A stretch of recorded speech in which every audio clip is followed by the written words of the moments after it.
Zahra Dilla, 20, mahasiswi Fakultas Ekonomi dan Bisnis, FEB, Universitas Lambung Mangkurat, ULM, Banjarmasin ditemukan tewas.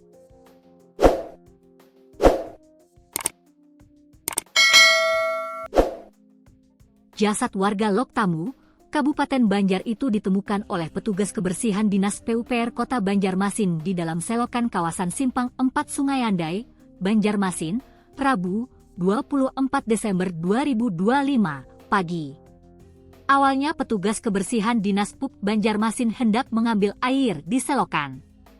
Namun saat membuka tutup got, mereka mendapati bagian kaki terlihat dari dalam. Pas masuk ke situ, kami itu mau mengasah arit, mengambil banyu di selokan.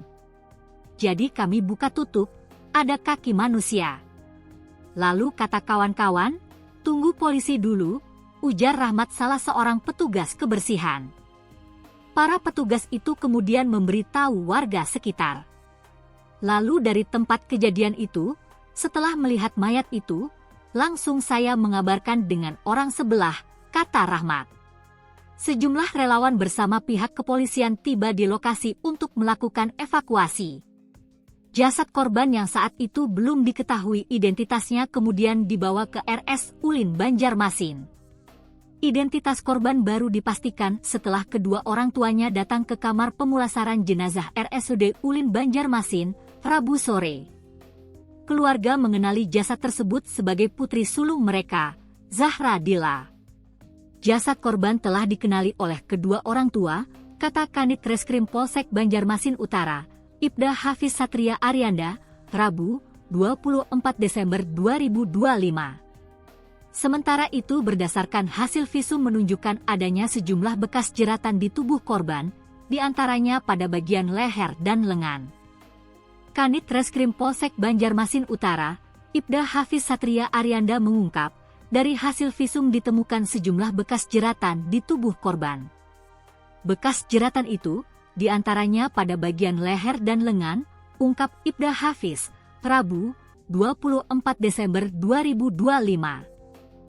Zahra Dilla adalah mahasiswi Universitas Lambung Mangkurat, ULM, Banjarmasin, berusia 20 tahun. Dia ditemukan tewas di selokan depan kampus TISA pada Rabu, 24 Desember 2025. Zahra merupakan mahasiswa aktif program studi akuntansi, Fakultas Ekonomi dan Bisnis, FEB, ULM, semester kelima. Zahra berasal dari Desa Loktamu, Kecamatan Mataraman, Kabupaten Banjar, Kalimantan Selatan. Sehari-harinya Zahra tinggal di indekos di Banjarmasin untuk kuliah, namun sesekali dia pulang ke rumah orang tuanya. Dekan FEB Banjarmasin Ahmad Yunani mengatakan dari informasi ia peroleh korban adalah pribadi yang baik dan mudah bergaul. Korban pada awal masa perkuliahan sempat ikut kegiatan prodi kampus. Dia mengatakan kegiatan FEB sejak Jumat pekan lalu telah selesai ujian UAS dan para mahasiswa telah pulang.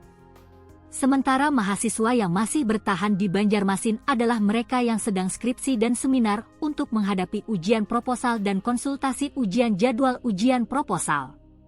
Dari informasi diperoleh, korban Zahra Dilla telah pulang ke Martapura dan sempat balik lagi karena ada urusan.